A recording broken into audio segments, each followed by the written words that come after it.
दोस्तों पिछले 24 से 48 घंटे में यह देखा जा रहा है कि लगातार उत्तर प्रदेश के सहारनपुर के देवबंद मदरसे को लेकर के लगातार सोशल मीडिया पर बहुत सारी बातें देवबंद के खिलाफ में लिखी जा रही है। न सिर्फ सोशल मीडिया पर बल्कि मेन स्ट्रीम मीडिया देवबंद को बदनाम करने की कोशिश कर रहा है। लेकिन आपको बता दूं, ये वही देवबंद है दोस्तों जिसने देश की आजादी के लिए सबसे पहले अगर किसी ने आगे बढ़ करके अंग्रेजों को बाहर फेंकने का काम किया था तो वो देवबंद है। सन 1831 में जब यहां के लोगों ने सोचा भी नहीं होगा, तब देवबंद के उलेमाओं ने यह फतवा जारी किया था कि अंग्रेजों को इस मुल्क से बाहर निकालना है। ये वही देवबंद है जिनके हजारों उलेमाओं ने इस मुल्क की आजादी के लिए जान गंवा दी। ये वही देवबंद है जिस देवबंद के आलिमी दीन को पेड़ पर लटका दिया गया, उन्हें सूली पर चढ़ा दिया गया, बस इस वजह से क्योंकि वो इस मुल्क की आजादी चाहते थे और यहां के अंग्रेजों को भगाना चाहते थे। जिस वक्त देवबंद के उलेमा इस देश की आजादी के लिए लड़ाई लड़ रहे थे, उस वक्त इसी देश के कुछ लोग जो संघ विचारधारा के लोग थे, आरएसएस के लोग थे, वो अंग्रेजों की गुलामी कर रहे थे। और इसका इतिहास है दोस्तों। ये बात मैं ऐसे ही नहीं कह रहा हूं, बल्कि इस पर सैकड़ों किताबें आपको मिलेंगी जिसमें ये बात साबित है कि किस तरह से उस वक्त आरएसएस और उससे जुड़ी हुई विचारधारा के लोग अंग्रेजों की गुलामी कर रहे थे। और ऐसे वक्त में आलिम दीन जो हैं वो इस देश से अंग्रेजों को हटाने की बात कर रहे थे, अंग्रेजों को भारत से भगाने की बात कर रहे थे। आज उस सहारनपुर के देवबंद मदरसे पर यह इल्जाम लगाया जा रहा है कि वो हिंदुस्तान को मिटाना चाहते हैं, हिंदुस्तान में दंगा करना चाहते हैं और तरह तरह की बातें हो रही है। एक लफ्ज गज़वे हिंद पर अभी विवाद छिड़ा हुआ है। हम उस विवाद के बारे में अभी ज्यादा आपसे बात करना नहीं चाहते हैं। हम डिटेल में आपको गज़वे हिंद क्या है और उसका क्या मायने है यह हम आपको बाद में बताएंगे। मैं उस गज़वे हिंद की बात नहीं कह रहा हूं जिस गज़वे हिंद के बारे में बहुत सारे लोग एक आतंकवादी संगठन के रूप में बताते हैं। वो गज़वे हिंद कुछ और है और यहां पर जिस गज़वे हिंद की बात हुई है वो एक अलग चीज है। एक तरफ कहा जा सकता है कि बहुत बड़े लोग हैं जिन लोगों ने एक गज़वे हिंद की बातें रखी है और एक गज़वे हिंद है वो जो हदीसों में है।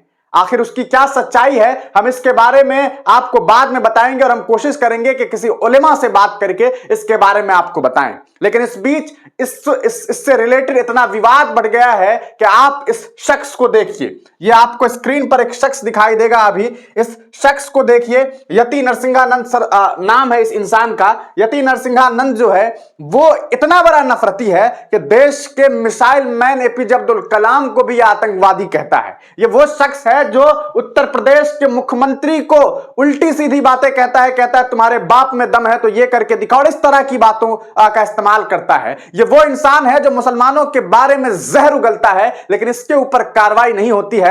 लेकिन अगर कोई मौलाना एक शेर पढ़ दे फलस्तीन और इजराइल के मुद्दे पे कि आज कुत्तों का वक्त है, कल हमारा दौर आएगा, तो यहां के कुछ लोगों को यह बात काफी बुरी लग जाती है और फिर उन्हें अदालत के चक्कर काटने पड़ते हैं। अलग से लगातार केस पर केस किया जाता है। जब अदालत तीनों जगह से रिहाई दे देता है, बेल दे देती है, तब उसके बाद मुफ्ती सलमान अजहरी के ऊपर पाशा एक्ट का इस्तेमाल किया जाता है और उन्हें जेल में, उन्हें सलाखों के अंदर जो है वो कैद कर दिया जाता है। लेकिन उसी मुल्क में एक शख्स बार बार गालियां देता है लेकिन उसके ऊपर कार्रवाई नहीं होती है। अगर मुफ्ती सलमान अजहरी ने भड़काऊ भाषण दिया और उन्हें गिरफ्तार किया गया तो आज हिंदुस्तान के ऐसे दर्जनों लोग हैं, दर्जनों क्या पचासों सैकड़ों लोग हैं जो दिन रात मुसलमानों के खिलाफ आपत्तिजनक बातें करते हैं। उनके उलेमाओं को, उनके बुजुर्गों को गालियां दी जाती है लेकिन उन पर कोई कार्रवाई नहीं होती है। यह बताता है कि इस देश में दोहरी कार्रवाई की जा रही है और यह बताता है कि किस तरह से इस देश में कानून पर भी कुछ लोगों ने शिकंजा कर रखा हुआ है। और अब इस शख्स ने जो बयान दिया है हम उस पर बात करेंगे। इस शख्स ने बयान दिया है कि देवबंद पर बुलडोजर चलवा दिया जाए। मानो मैं कहना नहीं चाह रहा हूं और मैं कहूंगा भी नहीं, लेकिन आप तमाम लोग ये समझ सकते हैं कि देवबंद क्या चीज है। इसके बारे में आप तमाम लोग जानते होंगे। नहीं जानते होंगे तो मैंने आपको बताया तो है कि इस देश से अंग्रेजों को भगाने के लिए सबसे पहले अगर जंग आजादी की बात किसी ने की तो वो देवबंद था।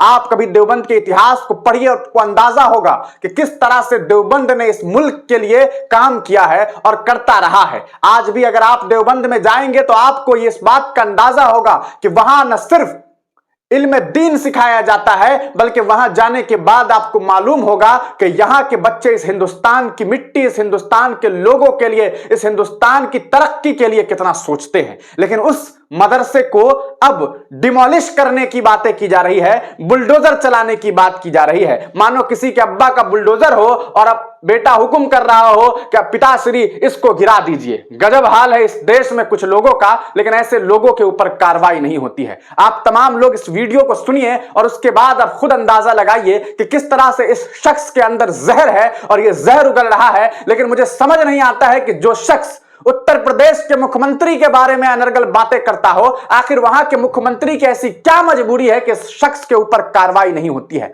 सवाल तो यह है कि इस इंसान को इतना लोग मानते कैसे हैं, जो इंसान देश के मिसाइल मैन के बारे में आतंकवादी जैसे लफ्ज का इस्तेमाल करता हो, जिसे हिंदुस्तान के हर एक कार्यालय में आप उनकी तस्वीरों को देखेंगे, जिनकी तस्वीर स्कूल में लगी होती है, जिनके कोटेशन से हिंदुस्तान बड़ा पड़ा है, जिनकी बातों को सुनने के बाद यहां के हिंदुस्तान के जो बच्चे हैं वो देश के लिए कुछ बेहतरीन सोचते हैं। आप सुनिए इस वीडियो को और देखिए कि क्या कुछ जो है जो नरसिंहानंद सरस्वती है वो कह रहा है। देवादिदेव भगवान महादेव शिव और जगत जननी मां जगदम्बा के चरणों में नमन करते हुए शिव शक्ति धाम डासना से मैं यति नरसिंहानंद गिरी, मैं उत्तर प्रदेश के यशस्वी मुख्यमंत्री योगी आदित्यनाथ जी महाराज के चरणों में एक निवेदन करना चाहता हूं। आज 22 फरवरी 2024 को दारुल उलूम देवबंद ने गजवाए हिंद की आधिकारिक घोषणा अपने एक फतवे के माध्यम से कर दी है। कोई इसका अर्थ समझे या ना समझे, लेकिन महंत दिग्विजयनाथ जी का पोता चेला जो आज महंत दिग्विजयनाथ जी की गद्दी पर आरूढ़ है, उस व्यक्ति को तो इस घोषणा के अर्थ को अच्छी तरह से समझना चाहिए। आप उत्तर प्रदेश के मुख्यमंत्री हैं और हम सभी चाहते हैं कि आप एक दिन भारत के प्रधानमंत्री बने। मेरा आपसे अनुरोध है, उन्होंने 100 करोड़ हिंदुओं की हत्या का फतवा दिया है। इसका अर्थ यही है, शब्द जाल से भ्रमित ना आप खुद हो और ना ही हिंदुओं को भ्रमित होने दें, क्योंकि आप हिंदुओं की आशाओं के एकमात्र केंद्र बिंदु हैं। अगर आरपी और नेताओं की तरह शब्द जाल से हिंदुओं को भ्रमित करके खुश हो जाएंगे तो यह आपका और सारी कौम का दुर्भाग्य है। मैं आपसे अनुरोध करना चाहता हूं, आपका बुलडोजर अब दारुल उलूम देवबंद तक पहुंचना चाहिए और आतंकवाद के इस वैचारिक केंद्र को, जो पूरी दुनिया को मिटाने के लिए लड़ रहा है और घोषणा जिसने कर दी है 100 करोड़ हिंदुओं के आधिकारिक कत्ल की, हमारी बहन बेटियों की मंडी लगाने की, आपका बुलडोजर वहां पहुंचे और दारुल उलूम देवबंद को ध्वस्त करके दिखाइए। छोटे मोटे लोगों पर बुलडोजर चलाकर कुछ नहीं होने वाला है। आज ही आपके बुलडोजर, मेरा अनुरोध है, दारुल उलूम देवबंद को ध्वस्त करिए। और मेरा हिंदुओं से अनुरोध है, अगर तुम्हारे ये नेता नहीं कर पाते इस काम को तो हिंदुओं तुम करो, वरना ये तुम्हारी नस्लों को नहीं छोड़ेंगे। हर हर महादेव, हर हर महादेव, हर हर महादेव। तो दोस्तों, सुना आपने ये बयान, और इस बयान के बाद आपका क्या कुछ ख्याल है, अपनी राय कमेंट सेक्शन में लिखिएगा। एक बात जो मैं आखिर में कहना चाहता हूं वो ये कि जिस देश में दिन रात लोग हिंदू राष्ट्र की बात करते हो, उस मुल्क में जो एक सेकुलर मुल्क है, जिस मुल्क में एक संविधान है जो ये कहता है कि India is a secular country, यहां पर हर धर्म, हर प्रांत के लोगों का अपना एक हक है और तमाम लोगों का ये मुल्क है, वहां पर जब एक विचारधारा की बात रोज बरोज होती हो, जहां सरकार में रहने वाले लोग रोज हिंदू राष्ट्र की बात करता हो, वहां पर उनके ऊपर कार्रवाई नहीं होती है। लेकिन अगर कोई एक शख्स ये कह दे कि यहां पर मुस्लिम राष्ट्र बनाएंगे, तो सोचिए उसके ऊपर क्या होगा। मैं दोनों ही बातों का समर्थन नहीं करता हूं। मुझे लगता है कि हिंदुस्तान एक सेकुलर मुल्क है। इस मुल्क की आजादी की लड़ाइयों में तमाम लोगों ने अपना योगदान दिया है, उन तमाम लोगों का ये मुल्क है। और रही बात गजवाए हिंद की, तो गजवाए हिंद से जो मसला है उसके बारे में तो मैं आपको बाद में बताऊंगा ही, लेकिन मामला बस इतना सा है कि एक सवाल और जवाब का एक ऑप्शन होता है, और देवबंद जो मदरसा है उनके द्वारा जो उनका जो पोर्टल है उस पर बहुत सारे लोग सवाल पूछते हैं और उसका जवाब दिया जाता है। उसमें एक शख्स ने गज़वाए हिंद के बारे में सवाल पूछा और वो सवाल यकीनन इसलिए ही पूछा गया था ताकि इसे विवाद में लाया जा सके, और उस सवाल का जवाब बस जो कोटेशन है, जो हदीस है, उस हदीस के मुताबिक वहां पर जवाब दिया गया है। ना ही वहां पर किसी भी तरह से देवबंद के द्वारा गज़वाए हिंद का समर्थन दिया गया है, ना ही उस पर कोई बातें कही गई है, कुछ नहीं कहा गया है, बस एक सवाल का जवाब। अब जैसे कोई मुझसे पूछ दे कि यह बताइए कि क्या भारत एक हिंदू राष्ट्र है, और यहां पर ज्यादातर लोग मानते हैं कि ऐसा है, और मैं वहां पर जवाब दूंगा कि नहीं भैया, India is a secular country, India के आर्टिकल नंबर 19, 25 और फलाना बहुत सारे आर्टिकल है, उनमें ये बातें बताई गई है कि इंडिया जो है एक सेकुलर कंट्री है। अब मैं ये बात कह दूं, कुछ लोग नाराज हो जाएंगे, तो ऐसा तो नहीं है ना, जो चीजें हैं वो बताई गई है, अब उससे आप नाराज हो जाएंगे तो ये तो एक बहुत अजीब सी बात है। तो ये पूरा का पूरा मामला है। बाकी इस पूरे प्रकरण पर आगे हम आपको वीडियो बना करके बताएंगे कि पूरा का पूरा मामला क्या है। आप तमाम लोग इस पूरे मामले पर क्या कुछ सोचते हैं, अपनी राय कमेंट सेक्शन में जरूर दीजिएगा।